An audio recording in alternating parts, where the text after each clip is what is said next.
Here we go again, another question from the IEMT practice group. So here goes the question. I am going to practice with someone who has addiction and especially major problems with heartbreak long time after the relation has ended.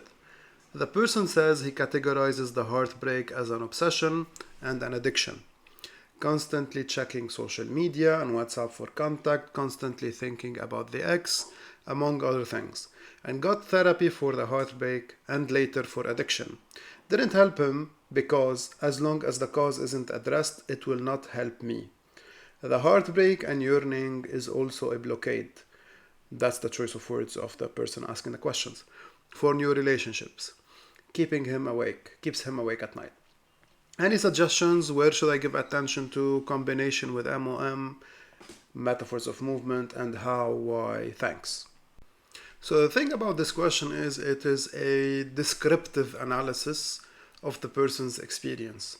There are some additions by the person asking the question, but the person talking about it is talking from a meta perspective.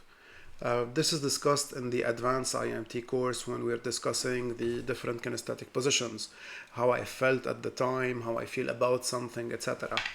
So the person thinks that this problem is an addiction. The idea here is, what's the problem?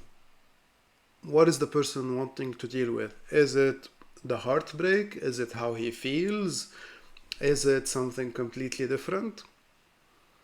Now, if we're going to go through the text and go with, so the person categorizes the heartbreak as an obsession and an addiction, constantly checking social media and WhatsApp for contact, constantly thinking about the ex, among other things, and got therapy for the heartbreak and later for addiction.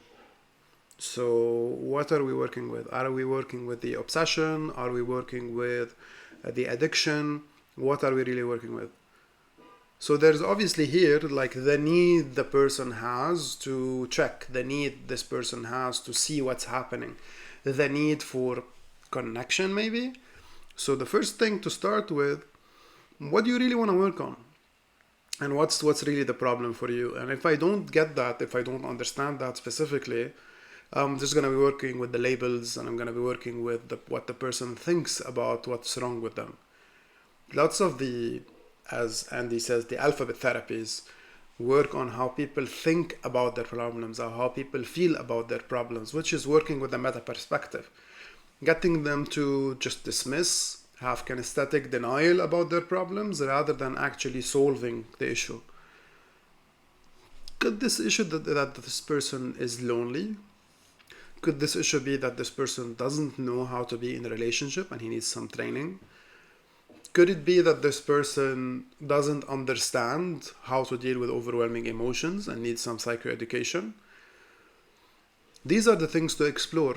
So the person says in the end,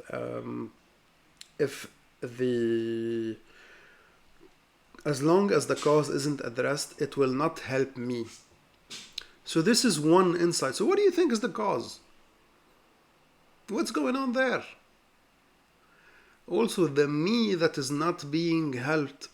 Whereabouts is this me? And how old is this me? And what's happening around this me that's not being helped? Now, the me that's feeling that it's not helped. How strong is this feeling on a scale of 1 to 10? There could be a sense of this person isn't getting what they think is the thing that they need. So they might want other people to understand, they want things to change in a different way. It's not very clear, but they're talking about the cause. So this cause, do you have a specific memory of this cause? How strong is this feeling associated with it, and how familiar? And where's the first time you can remember? Or when you think of this cause, is there a memory that pops up? All right, focus on my finger and do the basic K pattern. Now the main thing is, what does the person want? Always keep that in mind. Now if you want to combine it with metaphors of movement, you want to combine it with something else, you could start with this whole thing that you're experiencing. What is it like? And just take it from there. Since you don't have a specific memory-based thing or specific emotions that the person is saying. But the thing to pay attention to here, or what I would start from this choice of words, is if the cause, as long as the cause isn't addressed, it will not help me. So the me that's feeling that's not being helped. That's the only thing that is very obviously related to IEMT that I can use here and work with here. I hope this is helpful. See you next time.